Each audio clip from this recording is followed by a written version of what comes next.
आज की इस गहरी चर्चा में हम एक बहुत ही दिलचस्प और महत्वपूर्ण विषय पर बात करने वाले हैं।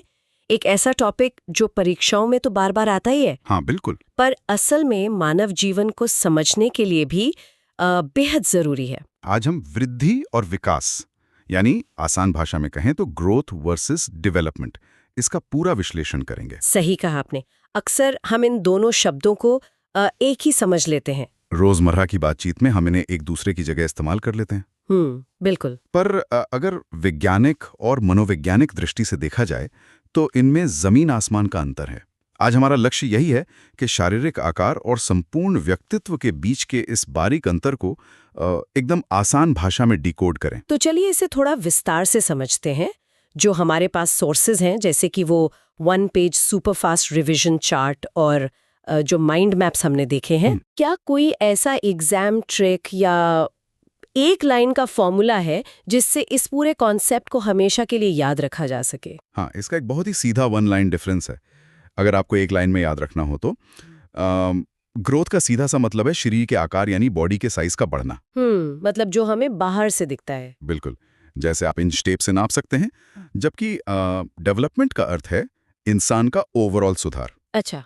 इसमें केवल आपका शरीर नहीं, बल्कि आपकी थिंकिंग, आपका बिहेवियर और आपकी पूरी पर्सनैलिटी शामिल है। मतलब डेवलपमेंट बहुत व्यापक है। तो अगर मैं ग्रोथ की बात करूं, सोर्सेस के हिसाब से वृद्धि मुख्य रूप से कोशिकाओं यानी सेल्स और ऊतकों यानी टिश्यूज के बढ़ने के कारण होती है। हाँ, एकदम सही। और ये केवल बाहरी यानी एक्सटर्नल होती है।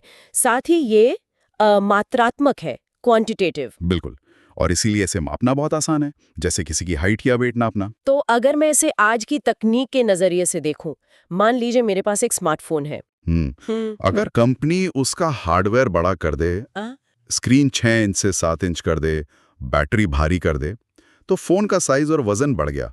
क्या हम इसे ग्रोथ कह सकते हैं? अरे वाह, ये बहुत ही सटीक एनालॉजी है। एकदम सही। फोन का हार्डवेयर बड़ा होना ग्रोथ है ना? हाँ। और हमारे शरीर में भी यही होता है। ये एक पूरी तरह से भौतिक बदलाव है जिसे कोई भी देख सकता है। लेकिन यहाँ सबसे महत्वपूर्ण बात यह है कि एक निश्चित उम्र के बाद ये वृद्धि रुक जाती है। जैसे वो दीवार पर खींची गई पेंसिल की लाइनें, जिनसे हम बचपन में हाइट नापते थे, एक समय के बाद वो लाइनें ऊपर जाना बंद कर देती हैं। बिल्कुल सही कहा। तो शरीर का बढ़ना तो एक उम्र में रुक जाता है, लेकिन इंसान का बदलना और सीखना तो कभी नहीं रुकता। तो इस सब का असल मतलब क्या है? डेवलपमेंट का दायरा क्या है? यहाँ जो बात सबसे आकर्षक है वो ये है कि विकास या डेवलपमेंट केवल शरीर तक सीमित नहीं है। अच्छा। ये पूरे व्यक्तित्व में बदलाव लाता है। इसमें शारीरिक विकास तो है ही, पर उसके साथ साथ मानसिक यानी मेंटल, सामाजिक यानी सोशल और भावनात्मक यानी इमोशनल विकास भी शामिल है। मतलब ये सिर्फ बाहर से नहीं दिखता? बिल्कुल नहीं। विकास आंतरिक और बाहरी दोनों होता है, और ये मात्रात्मक के साथ साथ गुणात्मक यानी क्वालिटेटिव भी होता है। क्वालिटेटिव? मतलब हम किसी के गुणों की बात कर रहे हैं। हाँ, और इसके पीछे 3 मुख्य कारण होते हैं। पहला है परिपक्वता यानी मैच्योरेशन, दूसरा है अधिगम या सीखना, जिसे हम लर्निंग कहते हैं, और तीसरा सबसे जरूरी है वातावरण यानी एनवायरनमेंट। तो चूंकि विकास में वातावरण शामिल है, तो क्या इसका मतलब ये है कि अगर किसी व्यक्ति का वातावरण बदल दिया जाए तो उसका विकास एक अलग दिशा ले सकता है? बिल्कुल, भले ही उसकी शारीरिक वृद्धि रुक गई हो। एकदम सही पकड़ रहे हैं आप। वातावरण विकास का बहुत ही शक्तिशाली कारक है। इसीलिए हम कहते हैं कि विकास एक निरंतर चलने वाली प्रक्रिया है। ये जीवन भर चलता है। अरे वाह, ये तो बहुत ही दिलचस्प है। यहाँ बात सच में बहुत गहरी हो जाती है, क्योंकि अगर हम दोनों के अलग अलग पहलुओं को देखें तो क्या ये बिल्कुल अलग पटरियां हैं? नहीं, ऐसा बिल्कुल नहीं है। मैं भी यही सोच रही थी, क्योंकि सोर्सेज में जो एक चित्र दिया गया है वो कॉन्सेंट्रिक सर्कल्स वाला, एक के अंदर एक गोल घेरे बने हैं। हाँ, वो घेरे इन दोनों के आपसी संबंध को बहुत अच्छे से समझाते हैं। असल में जो वृद्धि है ना, वो विकास का एक छोटा सा हिस्सा है। उस चित्र में जो सबसे अंदरूनी लाल घेरा है वो वृद्धि है, जो केवल शारीरिक है। ठीक है। उसके बाहर मानसिक विकास का घेरा है, फिर सामाजिक विकास का घेरा, और सबसे बाहर भावनात्मक विकास का विशाल घेरा है। ये सब परतें मिलकर विकास बनाती हैं। मतलब वृद्धि वो एकदम बीच वाला छोटा सा हिस्सा है। बिल्कुल। अगर हम इसे व्यापक संदर्भ से जोड़कर देखें तो विकास एक विशाल कैनवास है और वृद्धि उस पर खींची गई महज एक भौतिक रेखा है। क्या बात है, बहुत ही सुंदर तरीके से समझाया आपने। तो चलिए इस थ्योरी को थोड़ा और स्पष्ट करने के लिए एक छोटा सा रैपिड फायर करते हैं। हाँ बिल्कुल, बताइए। मैं सोर्सेज से कुछ क्विक एग्जांपल्स दूंगी और आप उन्हें ग्रोथ या डेवलपमेंट में बांटिएगा। ठीक है, मैं तैयार हूँ। तो हाइट बढ़ना, ये सीधा सीधा ग्रोथ है। थिंकिंग इम्प्रूव होना, ये डेवलपमेंट है क्योंकि ये मानसिक है। वेट यानी वजन बढ़ना, ये फिर से ग्रोथ है। और प्रॉब्लम सॉल्विंग सीखना, ये पक्का डेवलपमेंट है। बहुत बढ़िया। तो मतलब हम किसी का वजन तो तराजू पर तौल सकते हैं, लेकिन किसी की समझदारी या भावनात्मक गहराई को तौलने का कोई तराजू नहीं है। यही तो सबसे बड़ा तुलनात्मक अंतर है दोनों के बीच।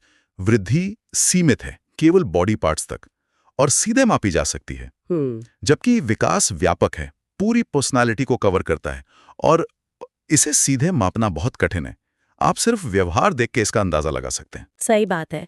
और अगर हम अवधि यानी टाइमलाइन की बात करें तो सोर्स बताते हैं कि वृद्धि का क्रम अनियमित हो सकता है, मतलब ग्रोथ स्पर्ट्स आ सकते हैं। हाँ, कभी ग्रोथ तेज होती है, कभी धीमी, और फिर एक उम्र के बाद पूरी तरह रुक जाती है। और इसके विपरीत विकास एक निश्चित क्रम या सीक्वेंस में होता है। बच्चा पहले बैठना सीखेगा, फिर चलना। ये क्रम नहीं टूटता और सबसे बड़ी बात, विकास अनंत काल तक चलता रहता है। इसके आगे इन्फिनिटी का सिंबल लगा होता है। अरे वाह! तो अगर हम आज की इस पूरी चर्चा को एक 1 मिनट माइंड मैप में समेटें तो तस्वीर बिल्कुल साफ हो जाती है। बिल्कुल। एक तरफ हमारी वृद्धि है जो शारीरिक है, मात्रात्मक है, मापने योग्य है, बाहरी है और सीमित है। और दूसरी तरफ हमारा विकास है जो व्यापक है, गुणात्मक और मात्रात्मक दोनों है, जीवन भर चलने वाला है और आंतरिक तथा बाहरी दोनों हैं। एकदम सही सारांश है ये। और मुझे सोर्सेस की वो एक लाइन बहुत ही प्रभावशाली लगी जो इस पूरे विषय का निचोड़ है। कौन सी? यही कि वृद्धि केवल एक पड़ाव है और विकास एक अनंत यात्रा है। क्या गहरी बात है। विकास एक अनंत यात्रा है।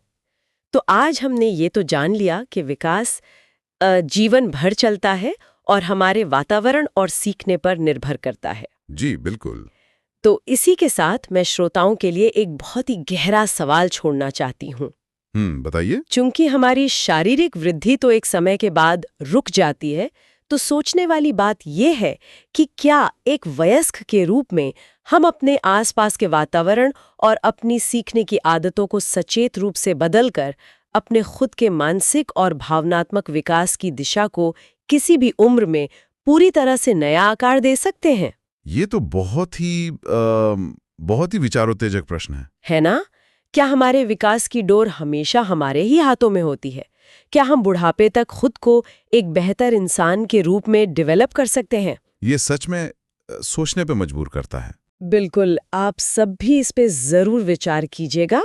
इसी सवाल के साथ हम आज की इस विस्तृत चर्चा को यहीं समाप्त करते हैं।